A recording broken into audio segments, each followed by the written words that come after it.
Berdasarkan hasil investigasi selama 2023, tercatat moda penerbangan menyumbang angka terbanyak kecelakaan di Indonesia. Ketua KNKT Suryanto Cahyono saat media rilis capaian kinerja KNKT tahun 2023 di gedung KNKT Jakarta dikutip dari kantor berita Antara mengatakan KNKT mencatat sebanyak 7 kasus kecelakaan dan 13 kejadian serius dengan jumlah investigasi kategori runway excursion yang mendominasi.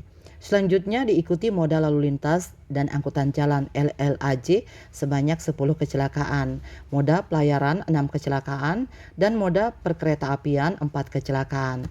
KNKT mengungkapkan kecelakaan pesawat udara Cessna C208B yang menabrak gunung di Papua dan Boeing 737 yang mengalami kejadian tail strike sebanyak 4 kali menjadi kejadian paling menonjol sepanjang 2023.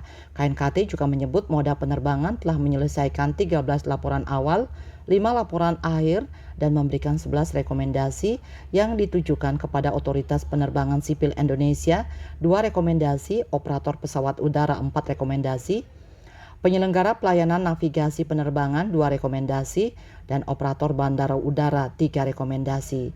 Pada moda LLAJ, lanjut Suryanto, terjadi penurunan angka kecelakaan yang semula berjumlah 18 kasus di 2021 dan 15 kasus di 2022. Terdapat 3 kasus kecelakaan paling menonjol pada 2023, yakni kecelakaan tunggal jatuh ke jurang mobil bus pariwisata di kawasan wisata Guci, kecelakaan di exit tol Bawen, Jawa Tengah, dan kecelakaan beruntun truk tronton dengan kendaraan lainnya di Jalan Perintis Kemerdekaan, Jawa Barat. KMB Bali Pos melaporkan.